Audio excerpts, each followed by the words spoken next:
Welcome back to Misano. Hello to the Goodyear FIA European Truck Racing Championship. And I'm standing right before a legend. This is the Iveco Turbostar from the 90s, the legendary V8. Let's have a look at this beauties and welcome to a small trip to the 90s. Really cool color, by the way, also. And right beside us, there's the new Turbostar, and we're going to meet Willi Schmid. He's the team manager of one of the oldest teams here on track, Team Schwabentrak. Willi, nice to see you. We're going to have a chat in German and I'm going to translate. Wir beide reden mal auf Deutsch miteinander. Schön hier zu sein. Iveco ist ja auch ein Langzeitpartner auch von dem Truck Racing natürlich, aber ihr fahrt ja auch auf der Strecke und habt vielleicht auch noch mal die Idee, vorne mitzumischen und um die Meisterschaft mitzufahren. So Iveco is a long-term partner of the Goodyear FIA European Truck Racing Championship, of course, for example, with the pace truck and so on. But also there are Ivecos on the grid competing, maybe for the title? Na klar, wir von Schwabentrak Racing sind das älteste Team im TRC. Gemeinsam mit Team Han Racing starten wir als die Bullen von Iveco. Und 4 Iveco-Teams hier in Italien. Iveco mit einem ganz, ganz tollen, starken Markenauftritt. Das Wetter ist super, die Fans sind richtig genial. Und um Titel mitzufahren, die Europameisterschaft startet. Natürlich, jeder will gewinnen. Ja? Und ich denke, sowohl Teamtitel, die Bullen, wie auch Jochen, Steffi, alle haben Ambitionen und die Saison ist lang. Schauen wir mal, was draus wird. They teamed up as the Bullen of Iveco, the Team Schwabentrak, and of course Jochen Hahn, the 6-time title champion, also competing. And they said, yes, we're going to join up and maybe competing for that title. And of course, you see, huge possibilities here on track. And they're the oldest team, so really well experienced with Jochen Hahn and also Steffi Hahn as drivers. And he says, yes, the weather is nice. I mean, what else could be more fun than competing here at Misano, of course. So we also talked about the pace truck. So this is always good to see some of Iveco in front. Der Pace Truck ist natürlich ein tolles Projekt. LNG, umweltfreundlicher Gasantrieb. Flüssiggasantrieb und wir haben in das Auto so viel Liebe in Details reingesteckt. Das Auto ist toll. Also wer das Auto auch mal auf einer Ausstellung, auf einer Messe sehen kann, soll es sich anschauen. Das wurde mit viel, viel Liebe direkt bei Iveco selbst gemacht und wir sind stolz auf den Pace Truck. So he says, we are so proud of this bio-LNG powered pace truck directly produced at the central of Iveco with so much love for the details. And I can assure you, I've once been in there. This is really, also the inside is really detailed, really nice. And also he says, yeah, if you might see the Iveco pace truck in some of exhibitions, please go there and have a look. So this is Misano, but we're also so excited for the Nürburgring upcoming German Grand Prix. Are you excited as well? Bist du auch schon aufgeregt vor dem Nürburgring? Ja, natürlich. Also jetzt haben wir 3 Jahre keinen Truck Grand Prix am Nürburgring mehr gehabt. Ja? Und ich hoffe, die Fans kommen. Ich hoffe, das Wetter ist toll, wir können starten. Nürburgring, das muss man erleben. Über 120.000 Besucher, die Trucks. Die Menschen, das Festival. Also ich hoffe, wir als Iveco-Teams, wir tun alles, sind für die Fans, für die Fahrer am Nürburgring. Wir sind aktiv dabei und wir hoffen, dass ganz viele kommen. Und vielleicht überlegt sich der ein oder andere, sich noch aktiv als Industriekunde am Nürburgring zu beteiligen. Weil ich denke, nach der langen Corona-Zeit sind wir es alle auch schuldig, den Fahrern wieder einen Platz zu geben, wo sie ein paar Tage sich ausspannen können, das mit den LKWs erleben können und einfach das Fest der Fahrer, das Fest der Fans beim größten europäischen Truck Race mitzuerleben, mitzufeiern. Vielen Dank, Willi. Ich fasse das mal schnell zusammen. So he's so excited ahead of the Nürburgring. He said we've been missing the Nürburgring 3 years, of course. You already noticed what happened during the last years. And so we are so excited finally have the legend back, the Grand Prix in Nürburgring. And he says it's a great, really spectacular for all the fans, of course. And he also says, if you are one person from the industry and you want to join, please give us a call, because it's really nice giving all the drivers a time, a space to relax and see all the other trucks. This is a huge family. It's one truck, one family. It's just not the hashtag, it's the real life. Speaking of real life, Chess Record, you once said to me as we met personally, you were a sim race commentator and now you're back to real life. right now ahead of race 1, of course, 2, and Avi, you as well. Have fun. Thank you very much, Christina. Yes, an absolute pleasure to be back. Hello, everybody. I'm Chaz Draycott, and I'm delighted to be with you once again for another wonderful day of Goodyear FIA European Truck Racing Championship racing. We are ahead of race 1 right now. We have 16 trucks on the grid, which is fantastic news. I mentioned during qualifying earlier that we didn't know whether we were going to get Clemens Hecker out there for this first race of the day. He didn't join us in qualifying. He didn't take to the grid yesterday either. Unfortunately, they had a fuel leak and further technical issues as well with the truck. But they've been working very, very hard overnight and during qualifying this morning to get that truck fixed. So he will be on the grid. I've had it confirmed. So great stuff from that team. And we look forward to seeing how they will get on. There is a lot of temperature and a lot of heat down there on the grid right now in Misano. It's very, very warm this afternoon, but the teams are all getting prepared. We'll take a quick look back at qualifying, though, and how it all shaped out earlier on. It was a usual story at the front of the pack as Norbert Kish led them around with Jochen Hahn and Antonio Alberthetti behind him, taking time to prepare for their fast laps. Norbert Kish went fastest in the first section, and in the second, and in the third. He set purple sectors through all of the first part of qualifying. Stefan Faas again having issues with traffic. It was the second time in a row where he'd had problems. Teo Calve left it very late in the first session to get into Superpole. He would eventually go on to qualify 8th overall, the highest placed of the Promoters Cup drivers. But Norbert Kish did a mega job, fast lap, in lap, and sat in the pits for the whole duration, basically. He got the laps out very early on, and as soon as he'd crossed the line, he knew the job was done. A 2:02.087 is the pole time from Norbert Kish. Very, very fast indeed, and I think, to be fair, it is the fastest time of the weekend, and actually Christina is down there now with him to discuss that. Yeah, absolutely. And I want to show you the famous zip tie. Is always a good solution on the trucks. So, but of course you're going to race fast. You spent a lot of time at scrutineering. Is everything fine and all right? Did we? Yeah, I thought so. I think we were through pretty quickly. The park ferme was long, but they were not checking us. So no, I think all is fine. So yeah, looking forward to the race. We're looking forward for this race Sunday. Beautiful atmosphere, the fans, you hear the horns honking. How do you see the fans in the stands during racing? Yeah, it's actually you can see them a little bit, even though you are not concentrating on that, but you are concentrating on your race, what you have to do. But it's always nice to be out in front of people and race when there are so many people there. So it's nice.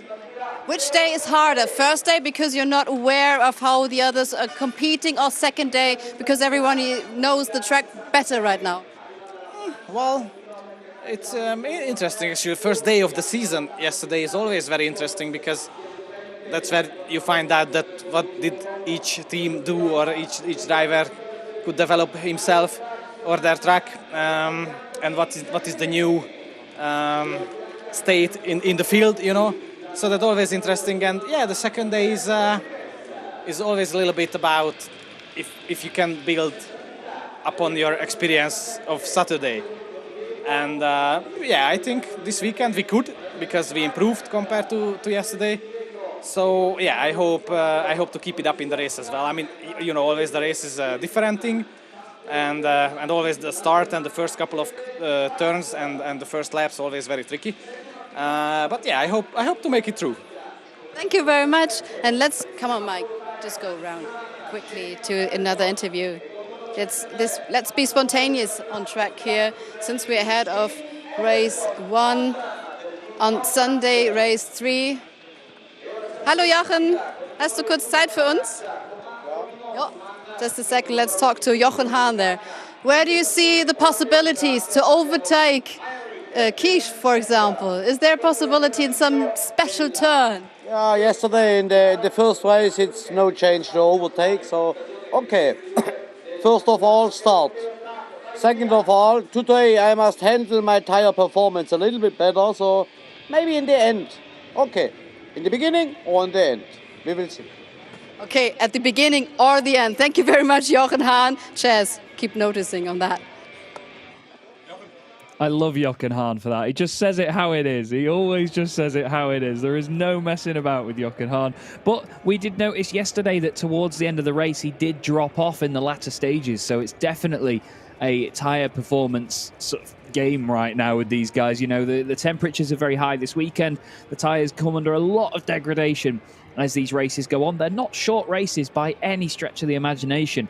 Anybody that's ever been in a truck race in Paddock will have seen the tyres and see just how shredded they get. Here's your grid then. Norbert Kish alongside Jochen Hahn on the front row of the grid. There was only 51 thousandths of a second separating the two of them yesterday, and it was a bit more of that today. Sasha Lenz, great qualifying from him, puts him third alongside Adam Lachko. He said he's still having trouble with his truck, but surely it can't be that bad if he lines up in fourth. Yesterday's second race winner, Antonio Albertetti, lines up alongside Steffi Halm on row 3. Steffi's going to be looking for a better performance today after contact with Teo Calve. Really did ruin her afternoon yesterday. Kurzim lines up in 7th place. He had a lap deleted in the second session, but actually managed to recover to 7th. He lines up alongside Promoters Cup leader Teo Calve. Keep your eye on Teo coming through and challenging these Titan drivers near the front. Anthony Janiak and Jose Rodriguez round out the top 10 after their completion of the Super Pole session earlier on. Jose Rodriguez doing a good job there. Anthony Janiak will be hoping for a little bit more this time round. Rene Reiner, he'll be hoping for more as well, from 11th on the grid alongside Stefan Fass. He is third in the Promoters Cup. 3 of them starting on the same side of the grid here on the left-hand side this afternoon. Shane Brereton starting 13th alongside his countryman Jamie Anderson. You can bet that those two will try and make advances early on to try and get at least a Promoters Cup podium. And then in 15th place is Thomas Robineau. He's actually going to line up alongside Clemens Hecker, who has fixed the truck for this race, so he will be back out in this race. He just did not take part in qualifying, so obviously did not register as part of the grid earlier.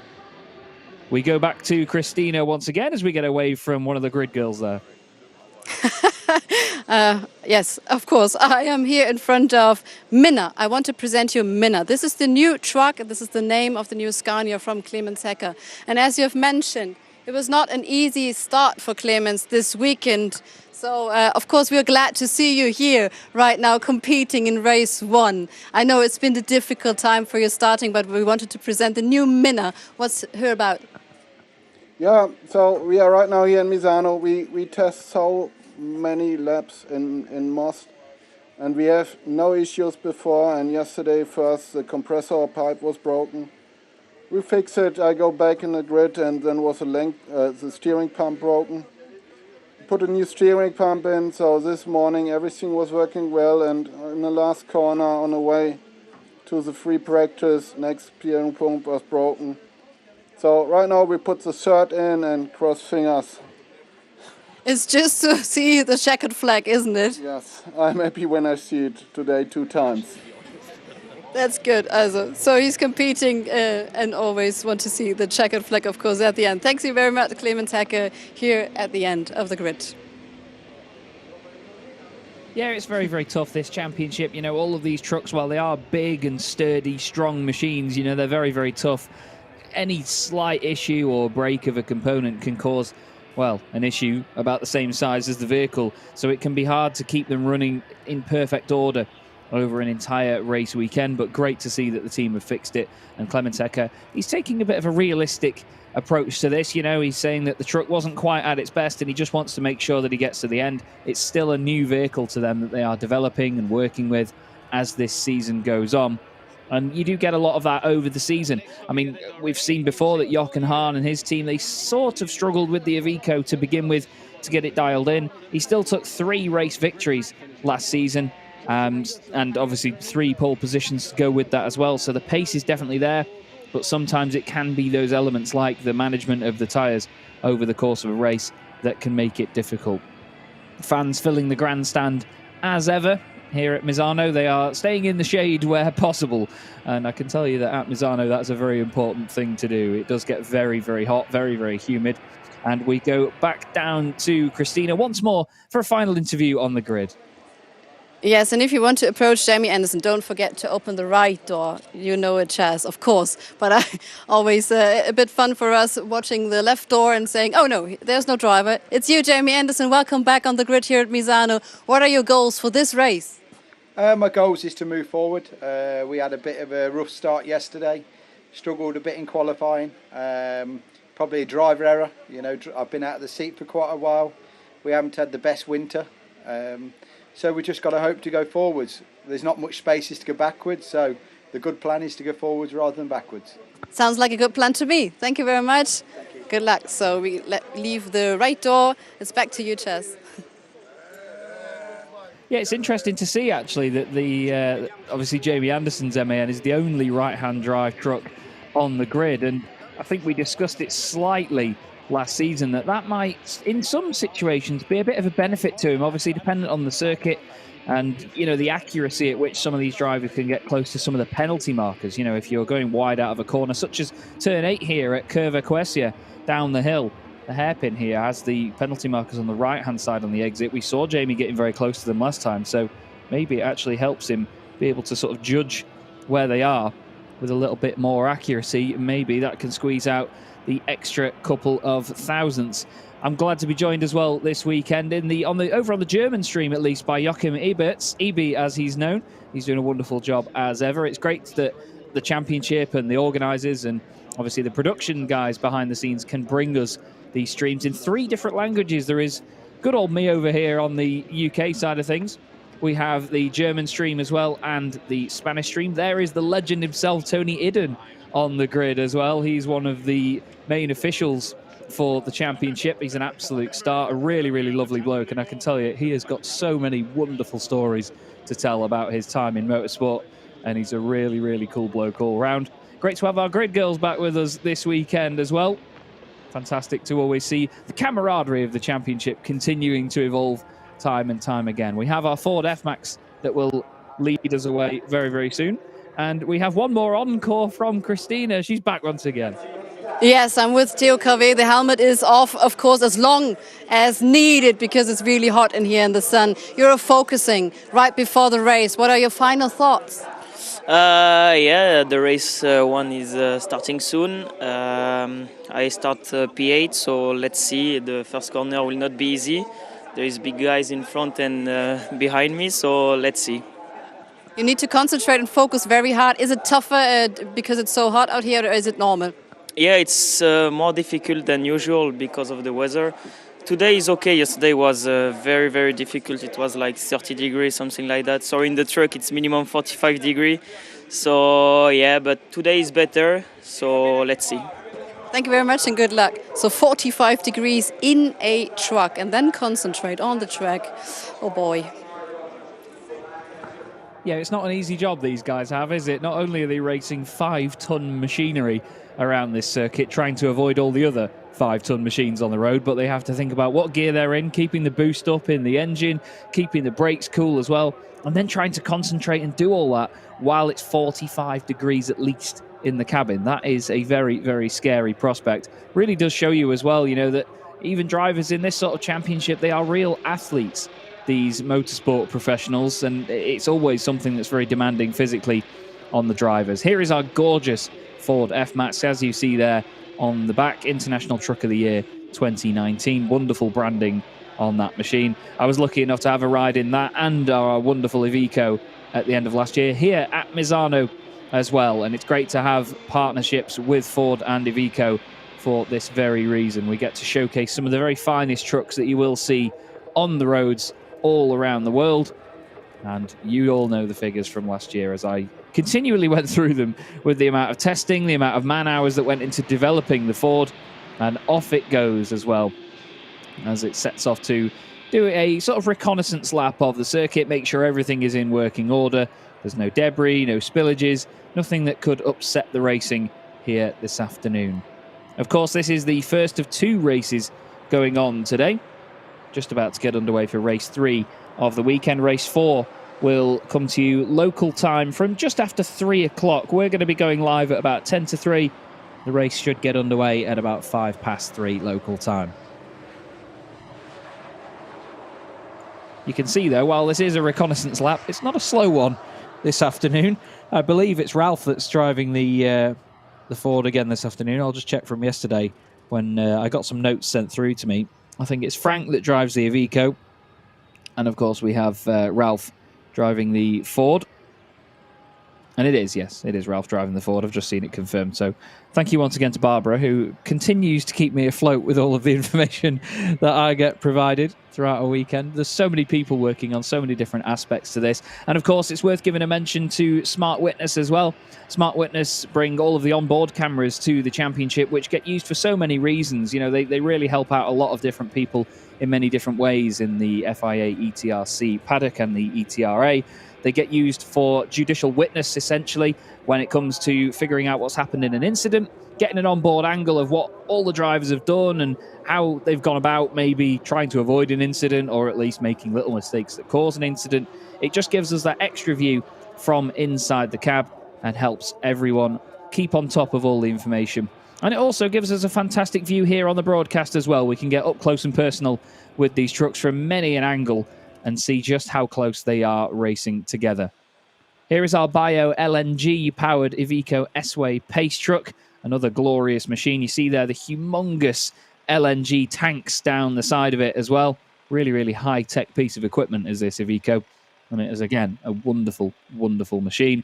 Great to see it, and a wonderful partnership, of course, with Iveco. As mentioned before, with Christina's great interview, we get to see a very long-standing partner of the series and a number of the absolute stalwarts of the championship race in the Iveco S-Ways.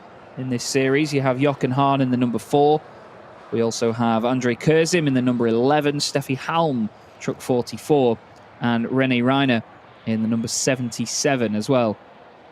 As I mentioned, a lot of experience amongst all of those drivers, most notably Jochen Hahn. This is his 23rd campaign in the FIA European Truck Racing Championship.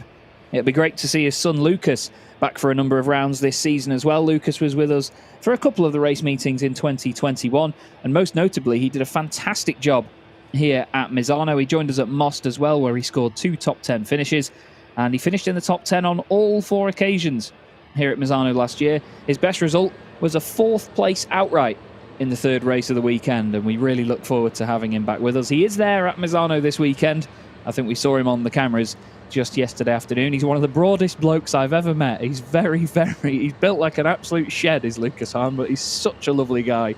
Such a lovely guy with a hell of a handshake. He nearly ripped my shoulder out of its socket when I first met him last year. But I can tell you for free that all of these truckers and all of the racing drivers themselves have very firm handshakes, as you'd expect. Anyway, the grid is cleared. Tony Idden is there making his way off the grid as well. And everything seems to be all in check and all sorted. I believe we have Rolf Werner down there as well, still on the grid, just about to make his way off. The 1-minute board is shown to the number 1 truck, and then the 30-second board will be coming up momentarily, and we will get led away on the pace lap here, the formation lap, to get the first race of the day, the 3rd race of the weekend, underway. There is the beautiful Rebase Racing Team MAN of Norbert Kisch, wearing that number 1 with pride this season. He was truck 41 last season, and after he won the title, it was quite funny in the way that they just ripped the number 4 off of the sides, so it just displayed as the number 1 in the paddock. You can see the size difference as well now, obviously the extended cab height-wise on the Iveco S-Way, showing you just how much smaller these racing trucks are, but they are not small by any stretch of the imagination. They're just a lot lower and a lot more, let's just say, watered down. You know, they don't have the fancy accessories or anything, any bells and whistles on them. You know, they are built for performance as purpose-built race trucks. They are incredible, incredible machines. You can see the difference as well with the Freightliner in comparison to the MAN of Sascha Lenz there. The 2nd row of the grid, Adam Lachko joining him. We'll go over the grid again just to quickly clarify. So Norbert Kisch takes his 2nd pole from 2 attempts this season with a 2:02.087, a very, very quick lap indeed. Sascha Lenz, who we ride on board with here, is on the 2nd row with Adam Lachko. And let's not forget to mention Jochen Hahn. He starts on 2nd spot, the 2nd time this weekend as well that he's done that. Antonio Alberthetti and Steffi Halm make up row 3. Andrei Kurzim and Teo Calve, the head of the Promoters Cup, on row 4. Then we have Anthony Janiek and Jose Rodriguez rounding out our top 10. René Reiner is 11th, ahead of Stefan Faas in 12th. Shane Brereton and Jamie Anderson make it an all-British row 7. Thomas Robineau is 15th. He had a top 10 and a Promoters Cup podium yesterday, with Clemens Hecker joining him on the back row of the grid. And there you go with the confirmation that the official pace truck, the Iveco S-Way, is powered by Bio-LNG. And let's not forget all of our race trucks that follow it now. Beautiful scene as they make their way down to turn 8. They're all powered by 100% renewable HVO diesel. So it's a very, very green championship. They've reduced emissions in this championship by up to 95% in the changeover in just the fuel alone. It's incredible. And in a logistical term, the championship will aim to be carbon neutral by 2038. And that includes even the logistics of the paddock itself and any sort of logistics that involves the series. And Goodyear this year are actually taking these racing tyres and retreading them for everyday road use once they've been used as well. Another fantastic way to make the championship as sustainable as possible. So you never know, if you're a truck driver yourself, you may end up with some of these racing tyres on your truck in the near future. The Innovation Camp doing a wonderful job as ever to display the different technologies, fuels and sustainable energy that can help the championship going forward as well. You can see a number of them now bobbing up and down as they floor the throttle and then stamp on the brakes just to try and get some temperature into those brakes. They operate at around 450 degrees Celsius to the brakes. I remember speaking to Stefan Faas about the brakes at the end of last year. He said, yeah, we like to keep them in a nice cool operating window. When I asked him, and he said it was 450 degrees, I nearly spilt my drink. Beautiful drone shot once again. That's turn 13 and 14. 13, the little kink there to the right. Turn 14, the much tighter hairpin. But the trucks are at a very optimal speed around there. They can turn very quickly on their own wheelbase there, as you see. They are remarkably maneuverable around this part of the circuit. They go left through the kink at 15 and then into Curva Misano, the very final corner here at Misano World Circuit Marco Simoncelli. So much like yesterday, it's Norbert Kish versus Jochen Hahn off the front row of the grid. And as they come round the final corner, the third round of the 2022 Goodyear FIA European Truck Racing Championship gets underway. And the field starts to spread out very gently as they make their way down to turn 1. Isn't that a hell of a sight? Jochen Hahn trying to squeeze Norbert Kish to the inside line at turn 1 to make sure he doesn't have much of a runoff. Norby gets the MAN in front. Jochen needs to make that Iveco as wide as possible now to stop Sasha Lenz from coming through as well, and he's done just that. They make their way through turn 3, the right-hander. Where is Adam Lachko? Is he around here somewhere on the left-hand side? I feel like he might be. No, Sasha Lenz actually makes it over to the optimal line into turn 4. Nice tidy start from those guys at the front. Antonio Alberthetti remains in 5th place ahead of Steffi Halm. Looks nice and tidy behind as well. You could see Jamie Anderson and Shane Brereton trying to make up places in the background. But it's the ideal start for Norbert Kish, ideal start for Jochen Hahn, and of course for Sasha Lenz as well. This is on board with Stefan Faas, blinded by the 66 machine of Anthony Janiek just in front. Ahead of them you can see Teo Calve having a go with Jose Rodriguez. Rodriguez actually making it up from 10th position to 8th already. Bit of a step out on the brakes there from Stefan Faas. Or was it a tap? Because there goes René Reiner down the inside. The number 77 Iveco making his way through from 11th position. Into turns 9 and 10, a real check-up as they get to what is essentially the top of the hill. There is a slight incline as they go up there and then a slight decline as they go down to turns 11, 12 and 13. Look at the size of these trucks there. You can see one of our trackside photographers taking some pictures. A piece of bodywork has just gone flying off one of them there, and that may have been from Andrei Kurzim's truck. But Rodriguez making a good start and getting to the top of the Promoters Cup ahead of Teo Calve. That's important for their own championship within a championship. That is for the drivers rated in the Chrome class, based on experience and previous results. They are either in Titan or Chrome categories. And again, look how close the entire field is together. Good to see Clemens Hecker still clinging on to the field there. Good stuff. after fixing that truck overnight. One of the penalty markers gets battered. They do re-inflate, actually, do those penalty markers, but eventually, if you hit them hard enough, they come completely out of the ground. Norbert Kish leads Jochen Hahn, Sasha Lenz, Adam Lachko and Antonio Alberthetti at the end of lap 1. Into the chicane once more. You can see Jochen Hahn maybe not using those tyres up in the early stages like he did yesterday. He didn't have too bad a day at the office, did Jochen? Last time out, finished second in the first race and then finished fourth in race 2. He started that second race from 7th on the grid, so he certainly had a lot of work to do, but he and Norbert Kish made fantastic progress, both getting through past René Reiner at the same time. Teo Calve has got back ahead of Jose Rodriguez in the opening section of this lap. We may see them just in the background of a shot. Antonio Alberthetti having a look down the inside of Adam Lachko. Those two had a very, very elbows-out fight yesterday afternoon.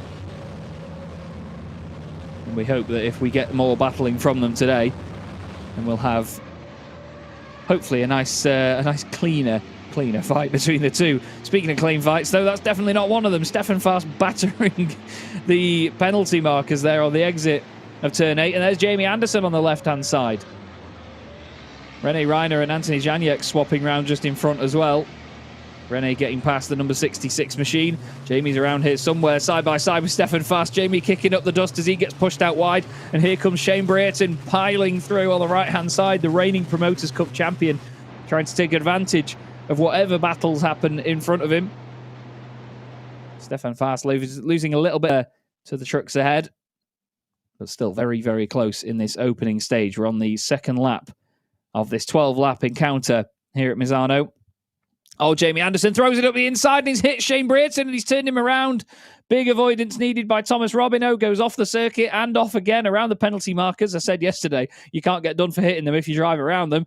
But that was a big, big moment. You can see where Jamie's locked up on the right of his shot there. Humongous black streak of rubber. And Shane spins the truck back around. He will be very, very disappointed in that one. Clobbered in the right rear by his countryman. Just looked like a little bit of misjudgment by Jamie on the brakes. Maybe just trying to glue it to the inside of the Apollo Tyres TOR truck racing machine. That is a big, big old shame. I try and remain unbiased for the British drivers, but it's a bit gutting to see, I must say. Here's another look at it. Just after the contact, rips the front left of Jamie's truck off, and you can see there Clemens Hecker went around that penalty marker as well. He was thinking, well, I don't want any part in this. And now we've got that trio towards the back end of the pack. Jochen Hahn is definitely clearing off from Sasha Lenz here and staying closer to the back of Norbert Kish. In yesterday's race, actually, Sasha had a very lonely one as well. Norby and Jochen broke away from the field. Sasha Lenz made a fantastic effort up from 6th on the grid to get into 3rd ahead of Lachko and Alberthetti. But then once he'd got through, he was very much on his own for the rest of the afternoon, really. Anthony Janiak already has 2 warnings for penalty markers, apparently. So he needs to be careful because a 3rd one gets you a drive-through penalty. But Norbert Kish doing what he does best, leading from the front. You can see there the bodywork from Brereton's truck and Anderson's truck strewn about all over the circuit. Lachko's going well, isn't he? 4th place at the moment after having troubles with the truck earlier on from the accidents and contact yesterday. That Freightliner is certainly proving that it's a tough old beast, as is Adam Lachko as well. Not that I'm calling him old, but he is a tough bloke, is Adam. 389 starts in the championship before this weekend. So this is his 392nd race in the series. He's got 56 race wins, a title to his name as well. He was champion overall in 2017. The only driver in the last 10 years other than Jochen Hahn and Norbert Kish to win a championship. And we've had a 10-second time penalty for Jamie Anderson in the number 33 machine. I hate to say it, but it's not really surprising after the incident that we saw down there. It was for causing a collision and pushing another truck off the circuit. Bits and bobs falling off Anthony Janiak's truck there. We heard actually from Shane Brereton yesterday, he was saying that you know, Anthony was getting his elbows out. It was very tough racing when Anthony made his way through. He said he hit all 4 corners on his truck. And Anthony, much like his livery, is very, very exciting as a driver. There you can see the penalty markers. And there you see a great view, actually, from our drone cameras. One of the marshals pulls away the mudguard from the truck. Really shows you the size of the bodywork, though, doesn't it? Look at that. Really gives you an idea of the scale of these machines. And there it is, confirmed with the judicial review powered by Sensata and Smart Witness. 10-second time penalty for Jamie Anderson. He didn't actually escape the wrath of the stewards too much last season, did Jamie, I'm afraid. He got disqualified from the 3rd race at Hungary and the 3rd race at Le Mans as well. He was the only driver to get disqualified more than once last year. The only other driver to actually get disqualified at all was Anthony Janiak. And funnily enough, he's the one with more warnings as well for penalty markers right now. I love these shots from the drone, though. The drone's a fantastic addition to the program, don't you agree? I think the guys have done a great, great job in dialing that in. Obviously, there are a lot of limitations and laws and regulations about where drones can be and when, so we have to be very careful about that, but the guys have done a fantastic, fantastic job to make sure that's been worked around, and that at least we can get some shots from it down there at turns 13 and 14. It's a difficult place, actually, for a camera to do that corner justice, and it's great to see that the drone is doing so. Here's Norbert Kish, though, race leader, championship leader, reigning champion, triple champion. Well, the list goes on for Norbert Kish and his achievements. The 37-year-old, very, very impressive. He's an avid sim racer as well. And you will often see him in the digital version of the FIA European Truck Racing Championship, and he's often P1 there as well. But that Revace racing truck, I mean, it looks fast, doesn't it? It looks absolutely rapid. The way that the body language works on that truck. You can see how it's behaving, see how it works in the corners. It makes the other truck stiff in comparison in the way that they don't have quite as much body roll as Norby's machine, but that's often down to driver preference. There's Andre Kurzim in the Don't Touch Racing machine. Number 11 ahead of Teo Calve and Jose Rodriguez, who's doing another good job inside the top 10. This is effectively Jose's 13th year in the championship, but he's been making occasional appearances since 2010. Promoters Cup champion in 2017. So it's great to see that he's back on the pace with us here in 2022 in the newly rebranded Goodyear FIA European Truck Racing Championship. Top 5 starting to spread out a little bit now. Steffi Halm in 6th place as well, has quite a bit of daylight between herself, Alberthetti and Kurzim. I'd say inside the top 5, the closest two are actually the T-Sport Benau machine of Antonio Alberthetti and the Bagheera ZM racing truck of Adam Lachko.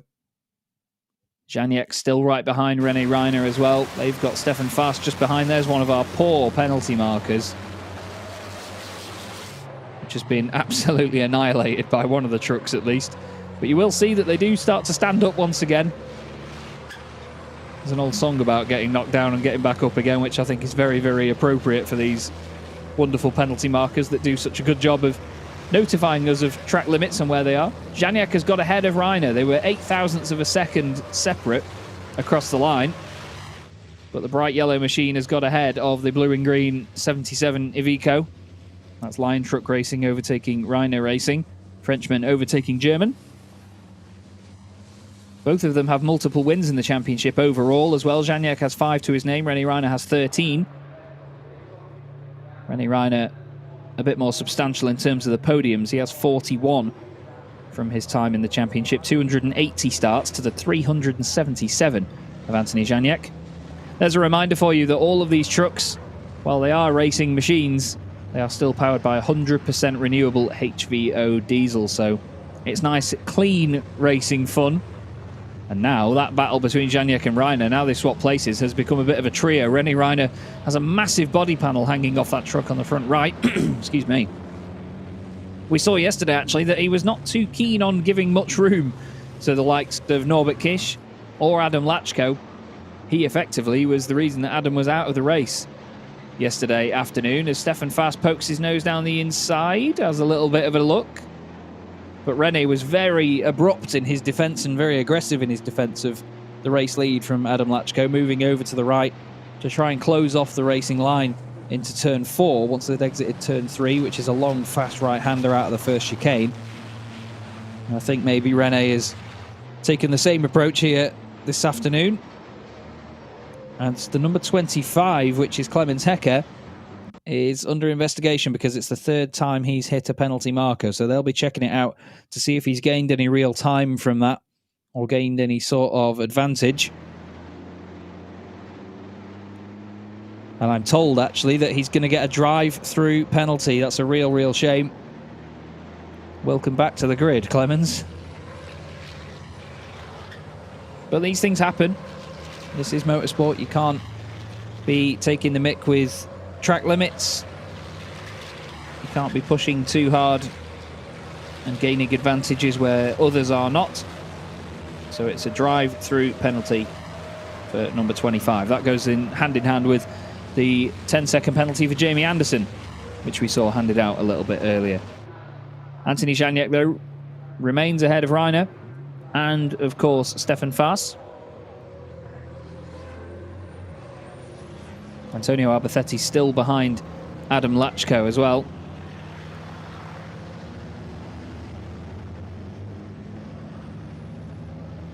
And he's going to surely be trying to just reel him in bit by bit as the race continues. Thanks to the guys at Smart Witness for sending us the footage of Jamie Anderson and Shane Brayton. Had another look at it, and to be honest, it did look like Jamie just went in a little bit too hot into 13, lost the back end of the truck, clipped Shane Brayton, and then it sort of took the right rear mudguard off, and then there was a further second hit, and that is what threw Shane Brayton all the way around.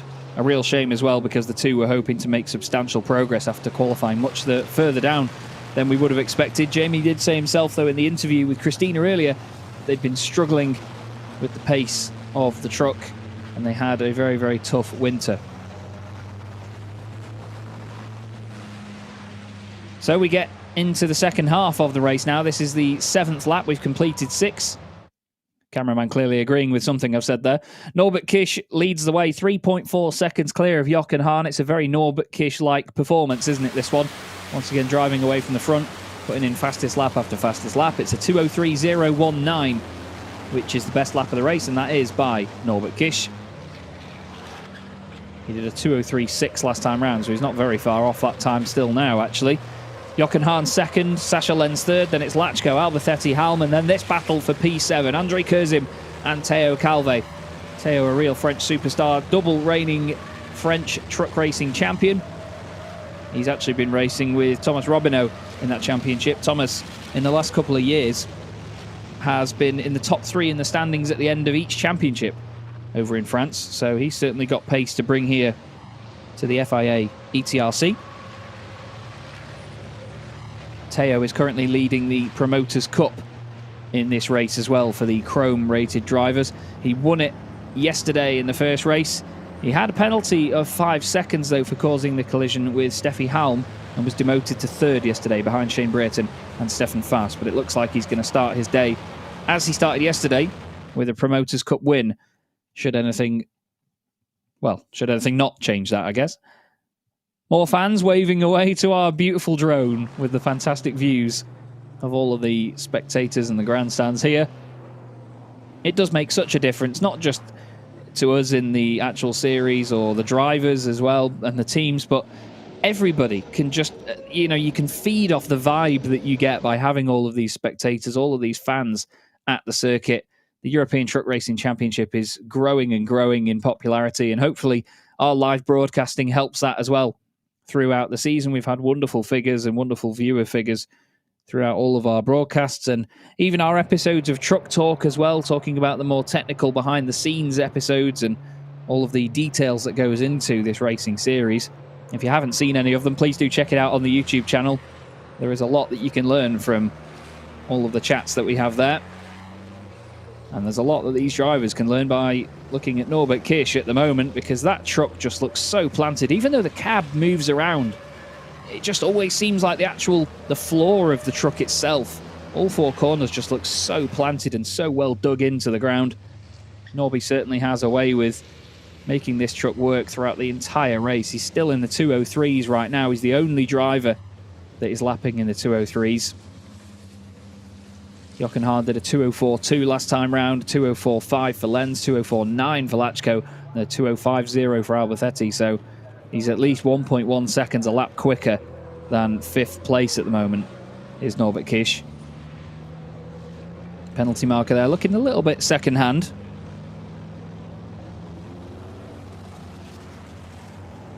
But they tend to after a long, long weekend. I wonder how long it'll be before I return home with one in my suitcase, to be honest with you. It's a hell of a memento to have, isn't it? There's Adam Lachko just holding on ahead of Antonio Alberthetti. A bit of bodywork actually hanging off the front right of Adam's truck there. You can see it's just sort of curving away on what is already a beautiful and curvy Freightliner. Looks very small in front of the MAN though, doesn't it? It's a very cat and mouse situation right now. This gap has certainly come flying down in the opening sector. Almost identical times through sector 2, but Lachko was 2 and a bit tenths slower than Alberthetti in the first sector. So Antonio's just been reeling him in here bit by bit. We had a titanic scrap between the two of them yesterday. 4 titles between them. Adam Lachko won the championship in 2017. And Antonio, with the massive CV that he's got that I've mentioned a few times this weekend, won it in 2005, 2006 and 2010. It's his 25th year with us this time round. Black and white flag gets thrown in the air for somebody there. Like I said yesterday, that marshal will have guns of steel after today. There were a number of black and white flags yesterday, just warning about penalty markers and track limits. But Antonio looks very, very purposeful right now. It seems that in the long run, Lachko's truck just isn't able to hold on to its tyres as well as he would have hoped. Don't think Sascha Lenz has got too much to worry about at this stage, though. He's got quite the gap over the pair of them, so even if Antonio gets through, I don't think he's got the pace to then go chasing after Sascha. We wait for them to come into shot, see if they're side by side once more. Adams moved over to the left, Antonio over to the right. But as you'll see, these guys won't really get into the slipstream of one another down the straights. They're governed to 100 miles an hour, 160 kilometers an hour everywhere around the circuit. There is a limit, obviously on safety grounds, for these big old machines.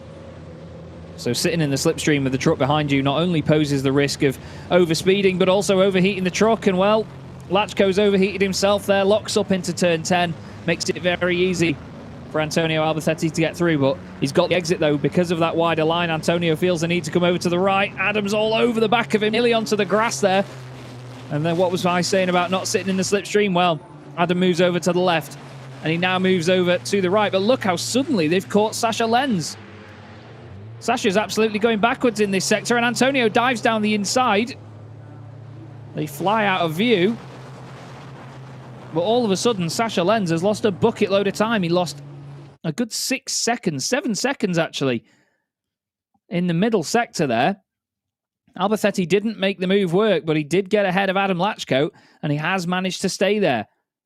We'll have to see what happens to Sascha Lenz on this following lap. I'm not sure if he's got some sort of a problem, but big, big loss of time there. I did say a moment ago, didn't I, actually? It must be a commentator's curse. That's what it is. I said Sascha's not got too much to worry about with the guys behind. We're on to lap 11 of this race. There's only one more to go after this. Lachko throws it up the inside of Antonio. There is the move from Alberthetti as he goes through. Lachko had a go there into the chicane, but it didn't work for him. I'm keeping an eye peeled here for Sascha Lenz's truck just to see if there's any loss of momentum, any loss of speed. He must have surely just made a mistake into turn 8, which is down here at the end of the back straight. That is counted as a corner, that actually. That's turn 7 apparently. Now, here we go then. Truck number 2 after finishing second last season. Sascha Lenz taking it nice and easy into turn 8 this time. Antonio Alberthetti certainly wasn't. You could see him snatch the front left brake there. The truck wobbling around on its way into the corner. He could smell blood in the water right now, Kern Alberthetti. He knows to push very, very hard indeed. If he can pressurize Sasha Lenz and make some advances on him, then he just needs to get on with the job at hand. And he could potentially just pressurize him enough to force him into a mistake. As a racing driver, that's what you have to do sometimes. Here's the view forward from Sasha Lenz. It looks all nice and rosy from here. Keep your eyes forward. Don't worry about the trucks behind you. You might have a good day of it. But right behind him, though, as we're about to see as they come into the final couple of corners, is Antonio Albacete and Adam Lachko. Sasha Lenz is really a star of the championship. You know, he's absolutely brilliant. He's the only driver in the top 5 of this race that hasn't won a championship already. And he came incredibly, incredibly close last season, taking it down to the final race meeting. 2 podiums already this season to his name. Finished 3rd in the first race, 2nd in the second race. I'm pretty sure he was hoping to continue that pattern of improvement and take the race win in this one, but it doesn't seem likely right now. He's more focused on defending behind him. The man that is leading the race, though, is looking very, very good right now for his second race of the weekend. Second race win of the weekend, I should say. And a second race win of the season. Looks like Antonio's dropped off slightly from Sasha Lenz at this point. Don't think he's quite had the opening sector he would have wanted. But this guy's had the opening race that he would have wanted for today. Norbert Kish, as ever, completely dominant at the front of the pack. He did a 2:04.6 last time round, the only driver to do a lap in the 2:04s. Everyone else was 2:05s and above. To be fair, only Hahn, Lenz, Albacete and Lachko did 2:05s as well, and they were all a good half a second, 7/10 off Norby. The Hungarian driver has certainly earned himself a lot of fans around the world and really does fly the flag for the Hungarian nation when it comes to motorsport.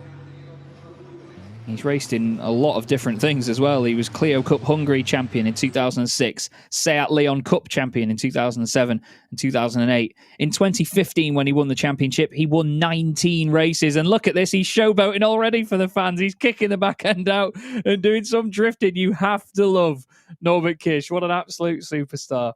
A real showman. Usually they do the drifting after the race, but through the final corner, Norbert Kish kicks the back end out, and look at that. Takes the win with style here at Misano. Norbert Kish, hands together. Jochen Hahn thinks, you know what, if you can't beat him, join him. He does some drifting as well. Absolutely love to see it. Another solid performance by Jochen Hahn. Sasha Lenz just holds on to the podium in 3rd place ahead of Antonio Albacete and Adam Lachko. Those two as entertaining as ever. And Steffi Halm crosses the line after a very lonely race in 6th position, but if you finish equal to or better than where you started, that's a good day at the office. Next up is Andre Kurzim, just beating Teo Calve to the line ahead of Jose Rodriguez and Anthony Janiak. Teo Calve takes the spoils in the Promoters' Cup. Rodriguez is going to be 2nd. Stefan Fass gets another category podium there, just behind what's left of René Reiner's truck. Then it's Thomas Robineau and Jamie Anderson across the line. Shane Brereton will be the next truck then to come across. But Norbert Kish takes his 2nd race win of the season and his 2nd race win of the weekend. Another lights to flag drive for him with Jochen Hahn behind and Sasha Lenz in 3rd. It's the exact same podium from what we had yesterday. Funnily enough, actually, it's the exact same top 5 as what we had yesterday in the same order. Norbert Kish, Jochen Hahn, Sasha Lenz, Antonio Albacete and Adam Lachko. Well, nothing says consistency like that, does it? And I'm pretty sure we'll get more of these drivers lighting up the rears and potentially drifting now on this cool-down lap. Although they might want to try and save some of the tyres for later on. I doubt it in some ways, but you never know with these guys. We've seen it before where drivers have gone back out on a used set of tyres and you think, really? They do get absolutely shredded over the course of these races. Sasha Lenz will be a very, very relieved man after that, because he had to work so hard to keep Antonio Albacete behind him there at points. Just lost a massive amount of time in the middle sector at some point. We've got a little friend along for the ride there, as you see on the left-hand side of the shot. One of the many flies that you get around the circuit here at Misano, as managed to get a lift. One of the fastest lifts it'll ever get, and well, maybe the last, unfortunately. But what can you say about Norbert Kish? He's a great showman, he's a great driver, fantastically consistent, incredibly fast. I'm starting to run out of superlatives for Norbert, and I'm imagining the season is going to be very much the same based on what we've seen so far this weekend. But that's why it's exciting to get these reverse grid races. You know, we get all of the drivers sort of shuffled back into the order, and they have to work very, very hard to move forward and prove to us that they're not just fast at driving away from the front of the field. You know, they have to fight for it, gain places, and make sure they do it cleanly and avoid the wrath of the stewards and any potential penalties that may come their way. Now, what's interesting here as well, in terms of the Promoters' Cup, is that Teo Calve finished that race in 8th position. That will mean that he is reversed onto pole position for the second race this afternoon. That race, like I said, will start just after 3 o'clock local time.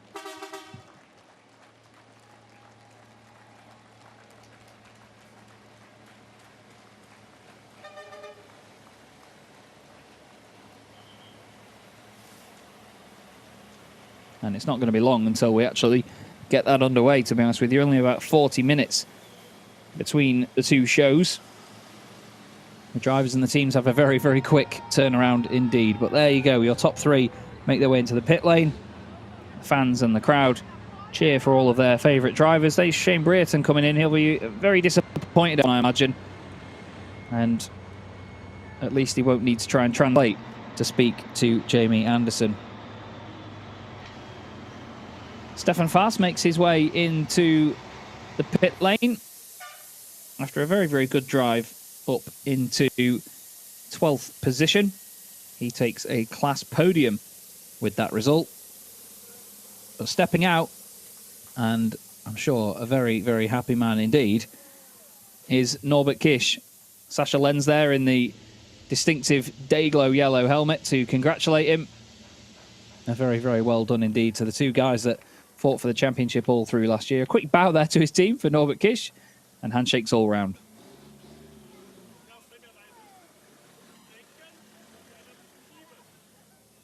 And I can tell you that the young man there on the very far left of the Revace Racing team with the the very short hair and the sort of spiky middle bit of his hair was the one responsible for my awful headache on the Monday after last year's final round at Misano, where we celebrated Norbert Kish winning the championship. He alone had a tray of many, many liquids that caused a long, long headache the following day. That's all I'm going to say about that. Still, a fantastic party, though, all the way through the paddock, and it always is a great, great vibe. Lovely to be a part of it. Jochen Hahn, of course, discussing the race with his team. It was not the most exciting race of Jochen Hahn's career, I'm sure, but still strong points for the championship. And that's what matters in this game. You get 20 points for a race win, and I believe it's 18 points for second place. I think it's 15 points, actually, for second position. And in the second race, you actually get less points. Obviously, it's less of a reward, really, to have been given pole position if you can drive away at the front of the race from there when you haven't qualified and earned it on merit. Then obviously less points are awarded. It goes 10, 9, 8, 7, 6, 5, 4, 3, 2, 1. 4 positions inside the top 10. 15 points for second place in the first one, so I did get it wrong first time, but I'll always admit those mistakes. Anyway, no mistakes from our race winner, Norbert Kish, and he is down there with Christina in the pit lane. It's just absolutely no mistakes and winning in style, as our commentator said. How was it like spinning round almost and winning this race on style, as I said? Yeah, it was a good race. I had a good start and a good first sector. But then on the second sector, Johan attacked a little bit, and I defended, closed the door proper, and kept my first position. And from then on, I was a little bit faster, could gain a little bit of a gap and be out in front, So it was nice, I'm happy with today because I think we made definitely a step forward from yesterday, especially the one lap pace, in the qualifying. And also the race pace was nice, so I'm happy and very thankful for the team and Revace Racing because, they are doing a really, really good job.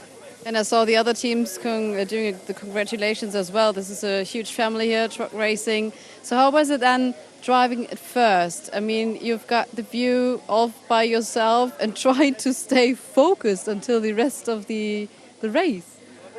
Yeah, well, I mean, You're used to that. yeah, it has a special feeling to it, you know, because it's hard to explain because you are not always able to do it, you know, because sometimes there are faster people than you, and you have to and you will fight and struggle behind other people and everything, but obviously that's not the aim for anybody. And when you can do it and when you can achieve your aim to be in front, it's really a special feeling. And yeah, and I guess this is something that I guess you have to practice as well, you know, to what you say, to keep up your concentration and keep being consistent and take care of your tires and take care of your truck so that you can stay in front at the end of the race as well. So yeah, I guess, you know, it's part of the learning process when you do a career in motorsport. So, and I'm happy that I had many opportunities, you know, to enjoy that. Absolutely, congratulations. And now it's the choreography of the heads up there on the podium. Thank you very much, Norbert Kish.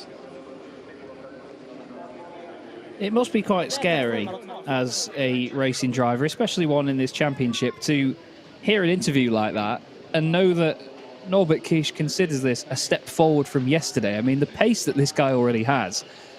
Can you imagine being another driver in the championship and hearing that? I mean, you'd be thinking, flipping heck, how many steps forward does this guy need to take? He's absolutely incredible with his pace, and he's always up there at the front of the pack. But much like yesterday, he'll be starting the second race of the day from 8th on the grid. We always reverse the top 8 positions here after race 1 in this championship. Plenty of selfies and autographs and everything will be had with Norbert Kish. I mentioned earlier that he's got a hell of a lot of fans all the way around the world. And the race winner is certainly being swamped by fans right now, but in the most deserving way. We're not going to tell the Apollo guys there that man basically just said, if I get another hat, can you sign it? Man there in the Scania V8 shirt as well. Love that. And there you go. Thumbs up all round. Race winner Norbert Kish really taking in the moment. And he will now make his way up to the podium. The long walk up to the podium as we had yesterday with Antonio Albertetti. More selfies on the way, though. There's no rest for the wicked, eh? No rest for the wicked.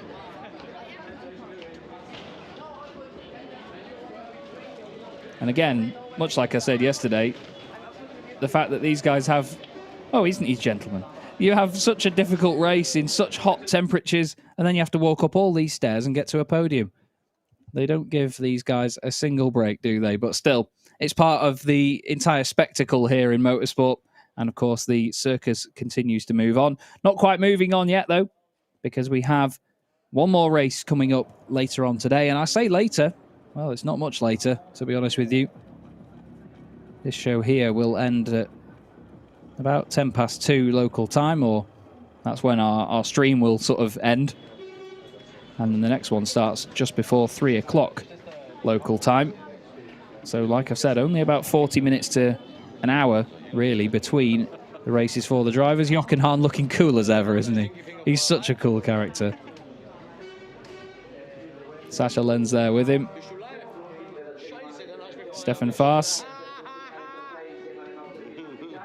Now, I wish I could speak German and tell you exactly what Jochen said there, but I'm sure our German commentator, Joachim Eberts, will have been able to tell us. There's Barbara as well in the blue sunglasses on the right. She is the absolute star behind the scenes that keeps me informed of all of the goings-on before they even show up on the screen sometimes. Norbert Kish, yet another interview ahead of the podium procedure. And they will get introduced one at a time in reverse order. Third place, much like it did yesterday, went the way of Sascha Lenz. His third podium from 3 races, a very, very strong start to his campaign. And taking what is going to be his 260th podium in the FIA ETRC is Jochen Hahn. 260 podiums. Amazing stuff from 617 starts. And this is going to be his 150th podium. Norbert Kish, after winning yesterday's first race, third place in the second race, he now gets another win. That is his 65th win, and like I say, 150th podium in this championship during what is his 12th year behind the wheel of one of these trucks. Sascha Lenz raises the trophy high. Another bit of silverware for what is an ever-expanding cabinet for Sascha Lenz. Continues to be a real star at the front of the field. Jochen Hahn, I guess, for our trophy provider there. Like I say, though, look at Jochen. He's such a cool character, isn't he? Such a cool character. And the winner's trophy, much like yesterday, from the first race of the day, goes to Norbert Kish. Or Kisha, as the Italian announcer pronounces it. And now we'll get the national anthem of the winning driver.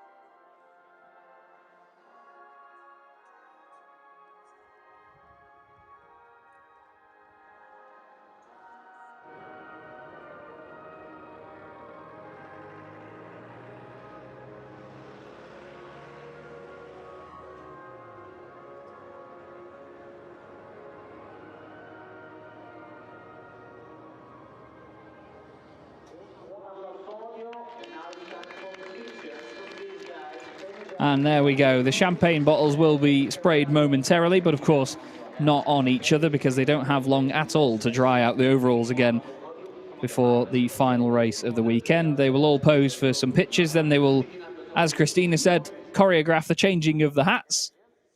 And then they will get another final picture done as well.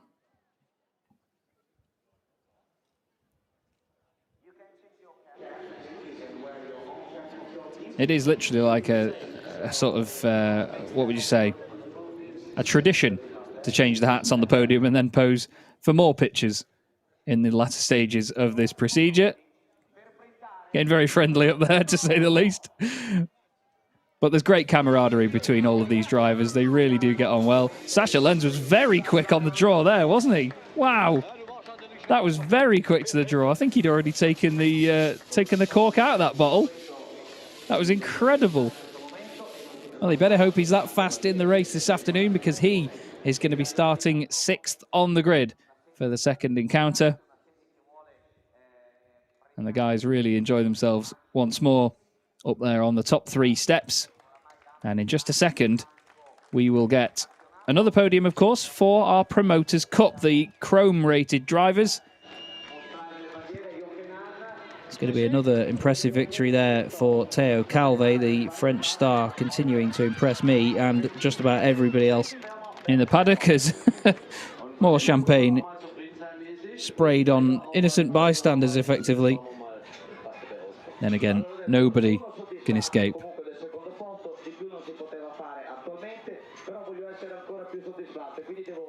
Our Italian announcer doing a wonderful job as ever.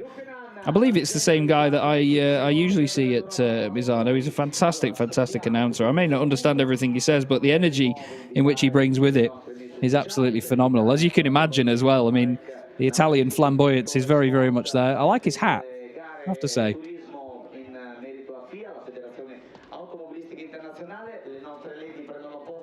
So, we move on now to the Goodyear. I keep calling it the Goodyear Cup. It was called the Goodyear Cup last year before Goodyear became the title sponsor, basically, if you didn't know that already. So this year it is the Promoters' Cup, as it always was before and as it used to be. So, third place is going to go the way of number 24 from Tankpool 24 Racing, Stefan Fass. Well done to Stefan. Another solid drive from him. And more points on the board in the Promoters' Cup. Second place, Jose Rodriguez. Great to see him back on the podium again. A wonderful 9th place overall after starting 10th on the grid. Really, really good drive from him. And the win is going to go the way of Théo Calvé, the young Frenchman, once again doing an outstanding job in his Bagheera ZM Racing Freightliner. And the guys all very, very happy to be up there in the Spanish sunshine? No, we're in the... it might be borrowed from the Spanish sunshine, but it's the Italian sunshine this afternoon. I need to remember what country we're in, don't I? Be a good start. Stefan Fast receives his trophy. Jose Rodriguez will receive his just now as well. Portuguese driver, as I've mentioned, making a lot of occasional appearances in the series, but makes his way back to us for this year for a full campaign this time round. And Théo Calvé in those wonderful Bagheera ZM Racing overalls. They really look the part, don't they? Takes another trophy to add to his cabinet. Well on his way to another Promoters Cup campaign filled with trophies for sure.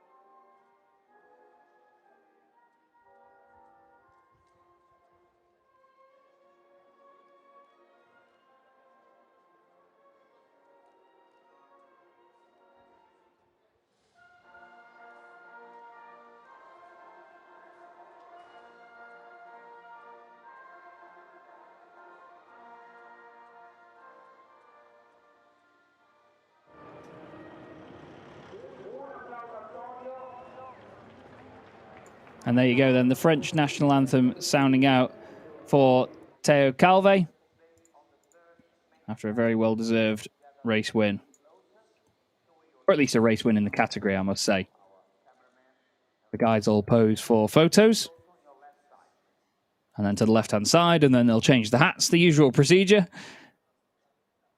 Théo having to help guide Jose. A thumbs up from him as well. And then they will spray the champagne. Who's going to be quick to the draw here? No one quite as quick as Sasha Lenz. I think that'll be the fastest champagne pop all season. And once again, our cameraman gets soaked by Stefan Fast and then Théo Calvé and Jose Rodriguez as well. Our poor camera operator. That's the second time in 2 days that Stefan Fast has absolutely drenched him.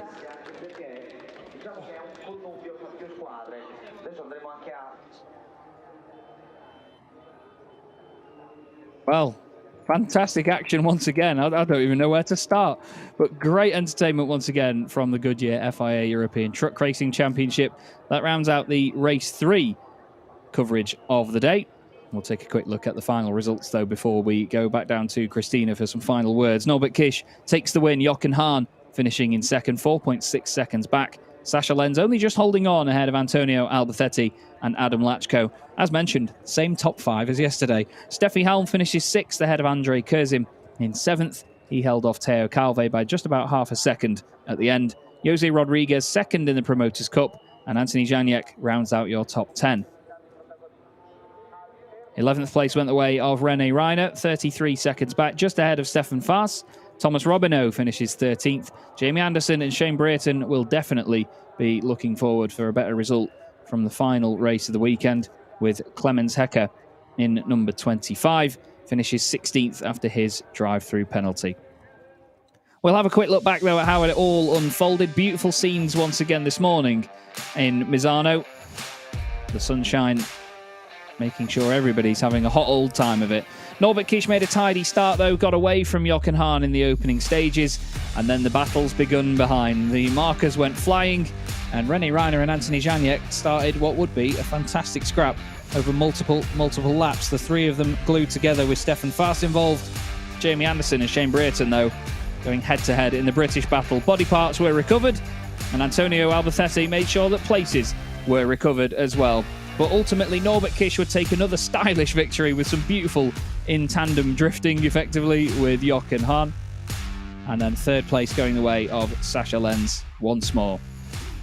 Smiles all round in the sunshine here in Italy. Fans adoring the action as well. And that rounds out race 3. As we head back down to Christina, we can look forward to race 4 later on today. Oh, we're actually, just before we go back down to Christina, we're just going to have a look at the championship standings and how that has affected things. Norbert Kish leading the way ahead of Jochen Hahn. 48 points to Norby right now.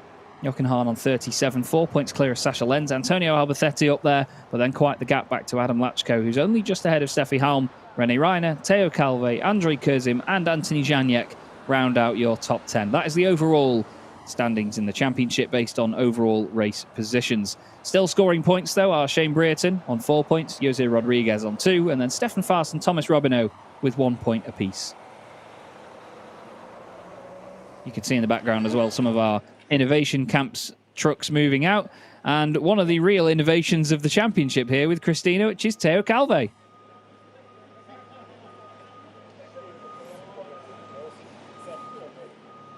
Okay, sorry, I was a bit distracted and I did not hear you, Chaz, because there was champagne from the top of us. Theo Calve, congratulations to this win. You brought the trophy, that's great. Can we show it to the audience? This is what it looked like. It's a beautiful trophy and you see the circuit on it.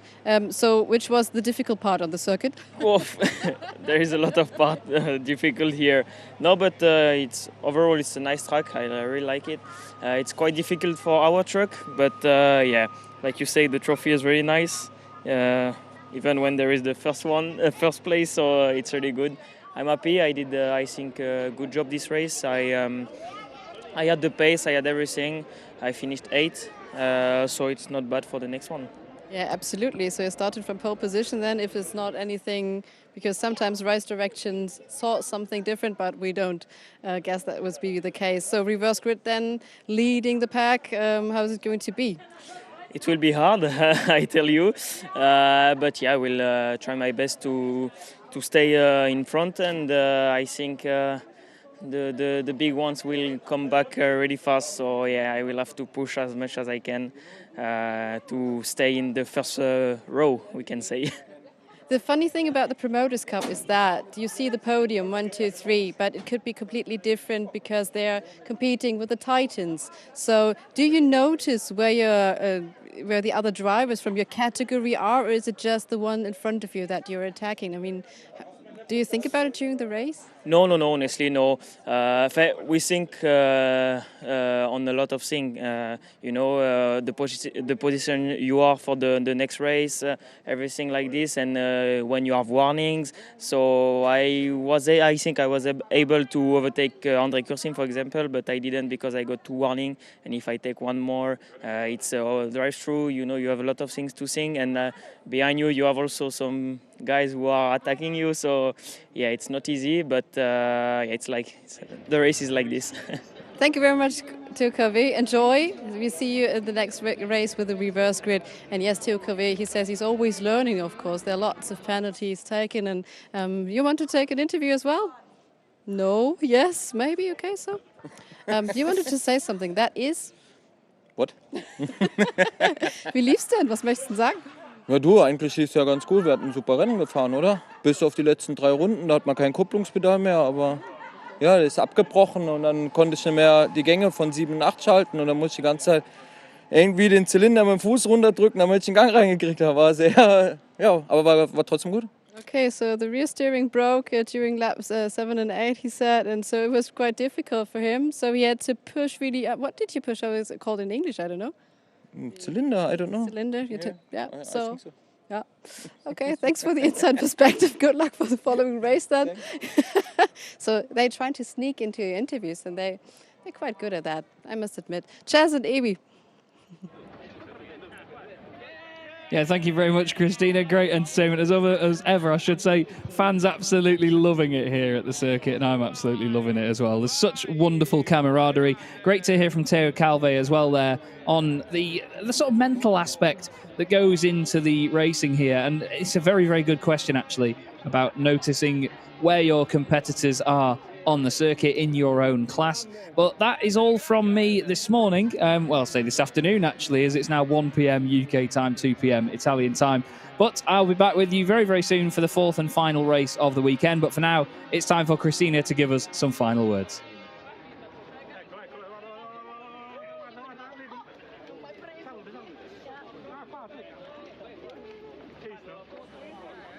I'm on? Okay, so...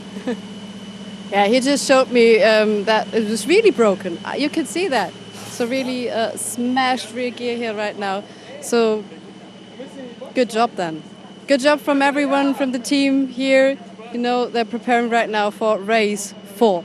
So the champagne is already spilled and we're going to see race 4 with you then with the reverse grid leading Teo Calvé, and of course we're going to see some action. This is the first of 8 race weekends, let's not forget, in the Goodyear FIA European Truck Racing Championship. It's so good to be back, and I will close this thing. I think this is the best story, isn't it? The winner, number 1. Who's going to be? You will see later on.